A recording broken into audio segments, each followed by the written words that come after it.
Assalamualaikum warahmatullahi wabarakatuh. Bismillahirrahmanirrahim. Alhamdulillahirrabbilalamin. Assalatu wassalamu ala asyrofil anbiya wal mursalin wa ala alihi wa ashabihi ajmain. Yang terhormat Bapak Muhammad Nur Fauzi MPD selaku dosen pengampu mata kuliah metode penelitian tindakan kelas.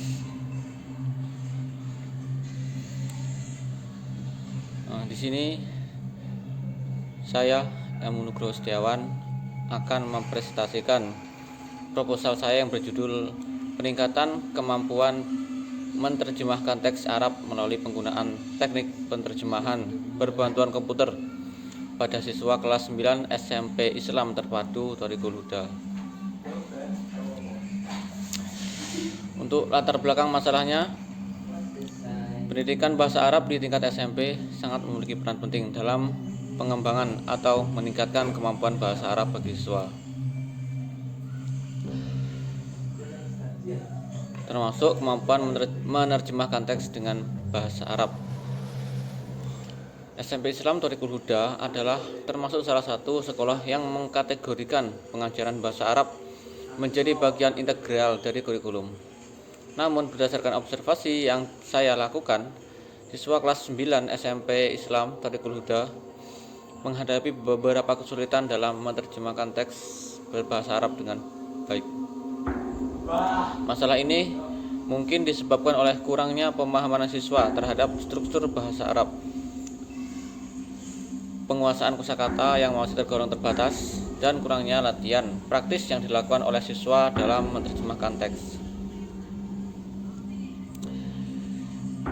Di era teknologi digital semakin lama semakin maju, penggunaan teknik menerjemahkan menggunakan bantuan komputer menawarkan potensi untuk meningkatkan kemampuan menerjemahkan bagi siswa. Selanjutnya, identifikasi masalah. Di sini saya menyimpulkan ada 3. Yang pertama, rendahnya kemampuan siswa dalam menerjemahkan teks bahasa Arab. Yang kedua, kurangnya pemanfaatan teknologi pada ketika pembelajaran bahasa Arab. Dan yang ketiga, kurangnya inovasi dalam metode pembelajaran bahasa Arab. Lalu selanjutnya, penelitian ini dibatasi masalahnya menjadi 4 kategori. Yang pertama, memfokuskan pada siswa kelas 9 SMP Islam Thoriqul Huda. Yang kedua, penelitian ini juga berfokus pada kemampuan menerjemahkan teks bahasa Arab bagi siswa dalam konteks kelas bahasa. Yang ketiga, penelitian ini akan membatasi penggunaan teknik penerjemahan menggunakan bantuan komputer saja karena sesuai dengan judul. Yang keempat, penelitian ini akan dilakukan dalam periode waktu yang ditentukan sesuai dengan batas waktu yang tersedia. Selanjutnya ada 6 rumusan masalah. Yang pertama, bagaimana kondisi awal kemampuan menerjemahkan teks bahasa Arab pada siswa kelas 9 SMP Islam Thoriqul Huda. Yang kedua, faktor-faktor yang menyebabkan rendahnya kemampuan menerjemahkan teks berbahasa Arab pada siswa. Yang ketiga, apa saja efektivitas penggunaan teknik menerjemahkan menggunakan bantuan komputer dalam meningkatkan kemampuan menerjemahkan teks berbahasa Arab. Yang keempat, sejauh mana penggunaan teknik penerjemahan menggunakan bantuan komputer yang dapat meningkatkan kemampuan siswa dalam menerjemahkan teks bahasa Arab. Lalu yang keenam, implikasi penggunaan teknik terjemahan menggunakan bantuan komputer. Yang selanjutnya, tujuan penelitian di sini berisi tentang tujuan agar bisa terjawab dari apa saja yang ada di rumusan masalah. Selanjutnya ada manfaat penelitian. Di sini ada 4. Yang pertama, bagi siswa, guru, bagi lembaga pendidikan, dan bagi peneliti. Selanjutnya definisi operasional.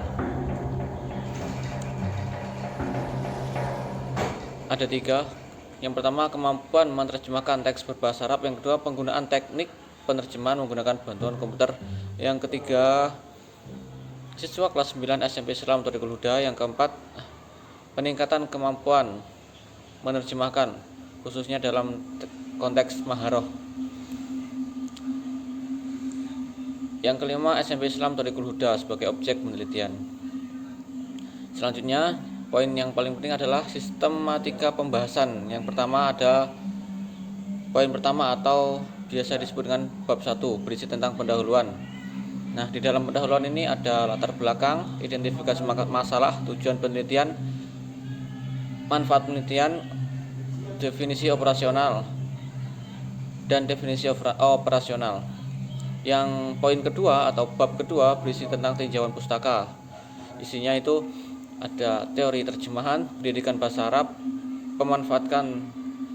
pemanfaatan teknologi dalam pembelajaran bahasa Arab, penelitian terdahulu yang signifikan dengan penelitian yang akan dilakukan oleh peneliti.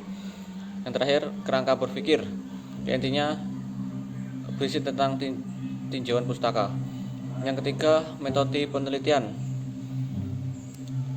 Isinya ada jenis penelitian, seperti apa modelnya, lalu lokasi dan subjek serta waktu penelitian tadi sudah dijelaskan. Untuk subjek penelitian ini adalah siswa kelas 10 SMP Islam Thoriqul Huda, lokasinya di Sekolah Menengah Pertama Islam Terpadu Thoriqul Huda yang terletak di Cekok, Babedan, Ponorogo, dan waktunya ditentukan bulan Agustus sampai bulan Desember. Selanjutnya ada variabel penelitian, instrumen penelitian, prosedur penelitian, dan validitas dan reliabilitas instrumen. Yang poin keempat atau bab keempat ada analisis data.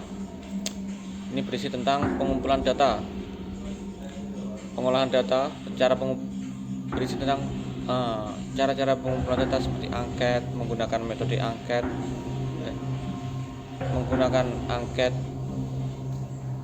dan observasi dan dokumentasi dan lain sebagainya.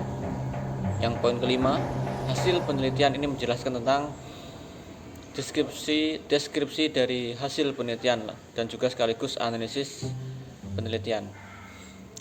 Poin keenam ada pembahasan yang membahas tentang pembahasan temuan penelitian, konfirmasi atau penolakan hipotesis, hubungan temuan dengan teori, dan implikasi temuan penelitian. Yang poin ketujuh ada kesimpulan. Ini berisi tentang ringkasan temuan penelitian, implikasi dan rekomendasi, saran bagi peneliti selanjutnya. Dan selanjutnya ada daftar pustaka, itu poin ke-8 dan 9 terakhir itu ada lampiran yang berisi tentang instrumen penelitian dan dokumen-dokumen pendukung. Pada kajian pustaka bab pertama, yang pertama ada kajian teori, ada teori terjemahan, teori pendidikan bahasa Arab, pemanfaatan teknologi dalam pembelajaran bahasa Arab. Yang keempat, penelitian terdahulu. Di sini di penelitian terdahulu saya sebagai peneliti menemukan 3 judul yang relevan atau lebih pembahasannya lebih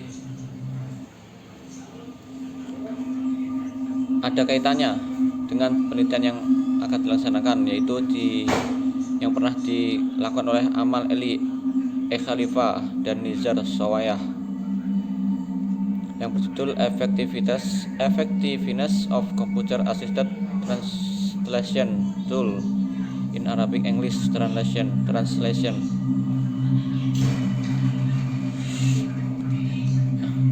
Pada kerangka berpikir ini berisi tentang masalah yang ada, yaitu rendahnya kemampuan siswa terhadap kemampuan menerjemahkan teks berbahasa Arab sehingga akurat dan lancar. Sekaligus penyebab masalahnya adalah kurangnya pemahaman terhadap strategi dan teknik terjemahan.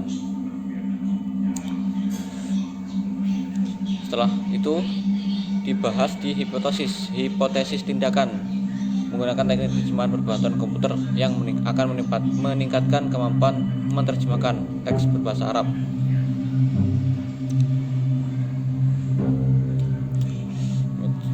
Metode penelitian yang pertama, jenis penelitian ini menggunakan pendekatan PTK, penelitian tindakan kelas sesuai dengan mata kuliah yang sedang ditempuh. PTK ini suatu penelitian yang dilakukan oleh seorang guru di dalam kelasnya untuk memperbaiki praktik pembelajaran dan meningkatkan hasil belajar siswa. Ya sebenarnya boleh saja bukan guru, cuman lebih ditujukan untuk guru.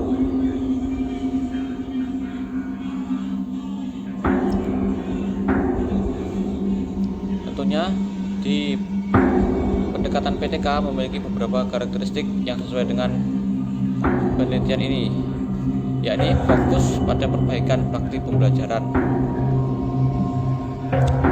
Lokasi dan subjek penelitian tadi sudah jelaskan. Subjeknya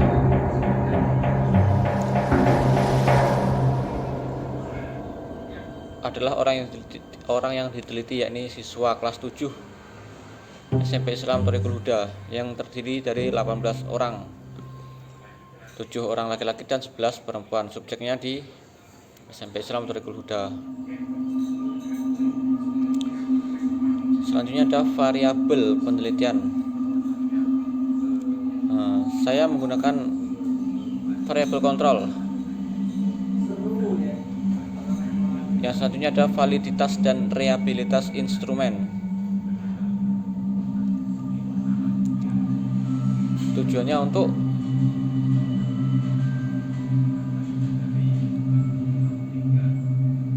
mengembangkan dan uji coba sekaligus analisis data yang lebih mendalam.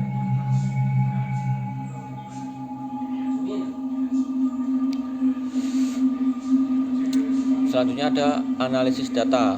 Ada dua, data kualitatif, yakni data abstrak yang bisa didapat melalui wawancara dan sebagainya. Data kuantitatif, yakni data yang konkret, seperti didapat dengan cara angket dan sebagainya. Nah, selanjutnya ada prosedur pengumpulan data. Satu ada observasi, tes, angket. Yang B, instrumen penelitian. Kurang lebih dengan isinya sama dengan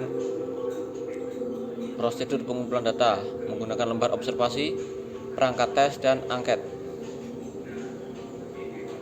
Untuk hasil penelitian ada analisis data aktivitas guru, analisis data aktivitas siswa yang menggunakan rumus tertentu, dan ada juga analisis data dari hasil belajar siswa. Selanjutnya ada pengecekan keabsahan penelitian. Ada keabsahan internal dan internal. Selanjutnya ini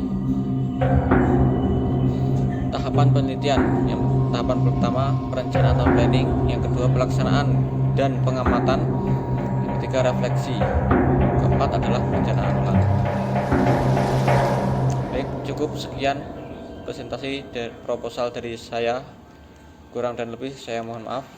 Saya akhiri. Assalamualaikum warahmatullahi wabarakatuh.